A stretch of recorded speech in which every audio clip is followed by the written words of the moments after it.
हाय बच्चों, कैसे हैं आप लोग? सब अच्छा? तो ठीक है प्यारे बच्चों, आज हम नेक्स्ट लेक्चर में पढ़ते हैं वेग समय ग्राफ। वेग समय ग्राफ, ठीक है। तो हेडिंग का नाम डालेंगे वेग समय ग्राफ।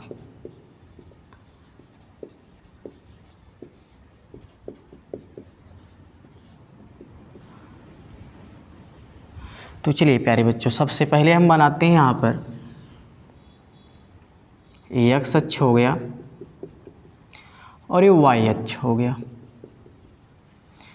बताया गया था बच्चों, समय को हमेशा हम यहाँ पर एक्स अक्ष पर निर्धारित करेंगे।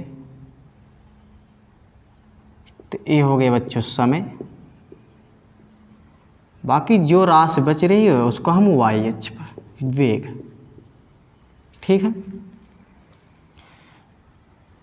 तो यहाँ पर एक हेडिंग डाल सकते हैं या करके चाल समय ग्राफ है, चाल समय ग्राफ, ठीक है। तो वेग के स्थान में हम चाल रख देंगे, बस इतना ही डिफरेंस होगा। तो प्यारे बच्चों, एक सरल रेखा खींचते हैं।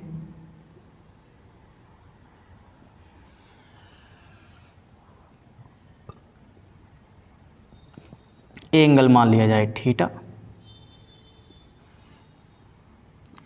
यहाँ सबसे पहले हम निकालते हैं बच्चों ढाल।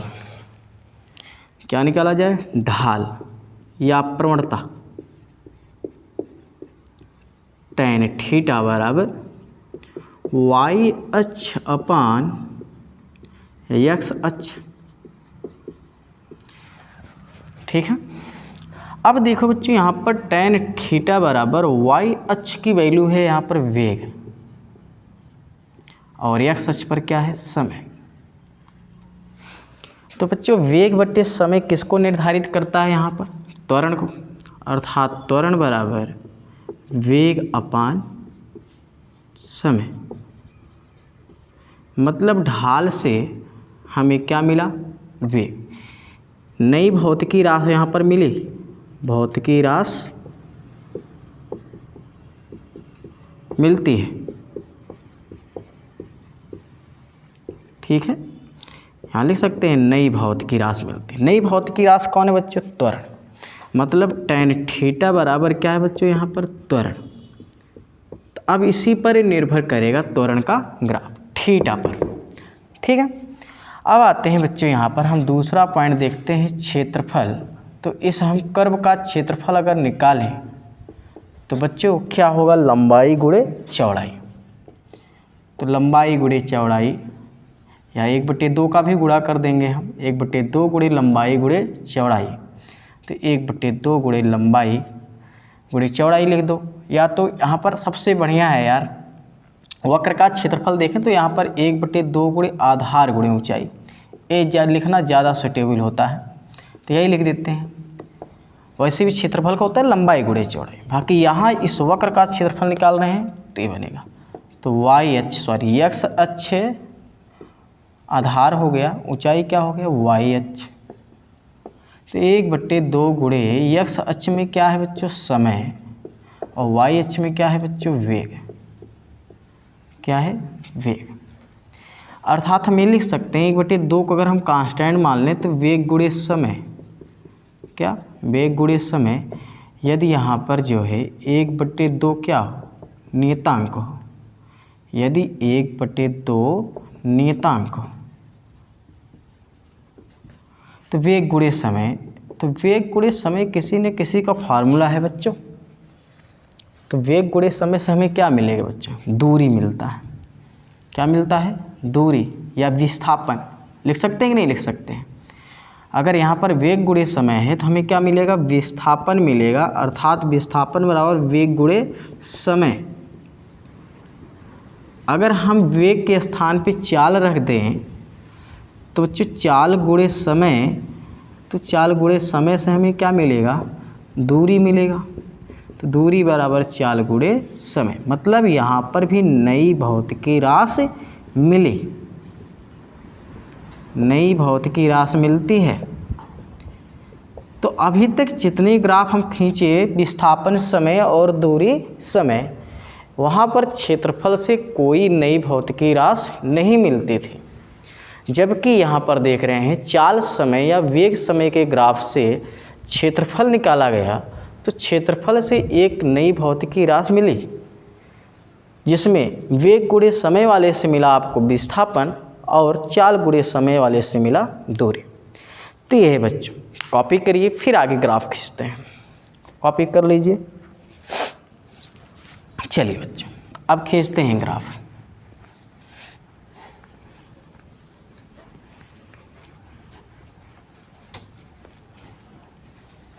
तो सबसे पहला पॉइंट, जब त्वरण का हो नियत हो,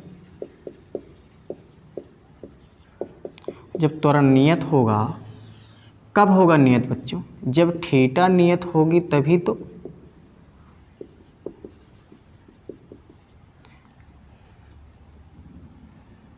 भाई थीटा नियत होगा तभी तो बच्चों। ए हो गया समय और ए हो गया वेग। और नियत के लिए सीधा सीधा फंडा है कि यहाँ पर थीटा कैसा होना चाहिए? नियत। और जब थीटा नियत होगा तो त्वरण भी क्या होगा? नियत होगा। क्लियर बच्चों? ए बना लेना, कोई दिक्कत? दूसरा पॉइंट, जब त्वरण बढ़ रहा हो, जब त्वरण बढ़ रहा हो तब के लिए बच्चों बनाते हैं। एक्स अक्ष हो गया, ये वाई अक्ष हो गई, ये हो गया समय और ये हो गया वेग। तो वेग समय,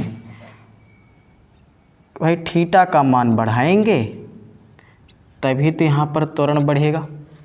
तो इसका जो ग्राफ है ना ऐसा बना। तीसरा, जब त्वरण घट रहा हो,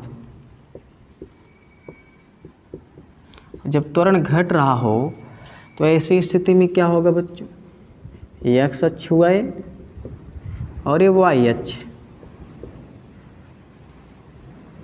ये मूल बिंदु हो गया ओ। और घटती त्वरण के लिए थीटा का मान कैसा होना चाहिए? घटना चाहिए। ये हो गया समय और ये वेग। कोई दिक्कत? तो एक घटती त्वरण के लिए बन गया। चौथे में देखते हैं, जब त्वरण अपरिवर्तित हो,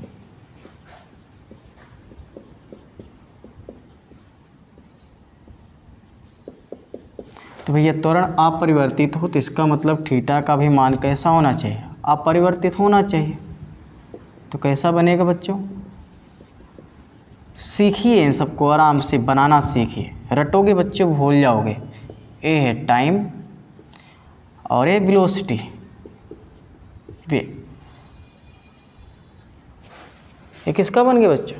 जब त्वरण अपरिवर्तित हो। क्लियर? चलिए पांचवा पॉइंट,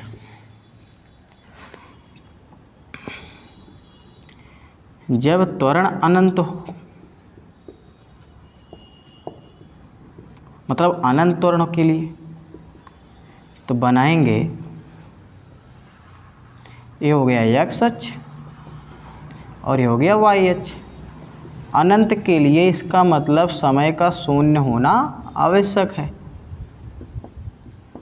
और ऐसा इम्पॉसिबल है बच्चों,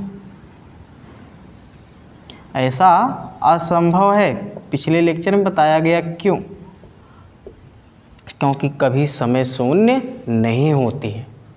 ठीक है प्यारे बच्चों, तो यहाँ तक का कंप्लीट हो गया आपका ग्राफ का। अब हम लोग नेक्स्ट लेक्चर में पढ़ेंगे गति के समीकरणों का निगमन। Very very important topic.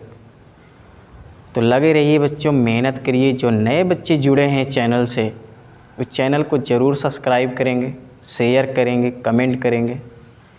ठीक है, और ज़रूर नोट्स बनाएंगे, बढ़िया से तैयारी करिए। तो नेक्स्ट लेक्चर में हम लोग पढ़ेंगे गति के समीकरणों का निगमन। ठीक है।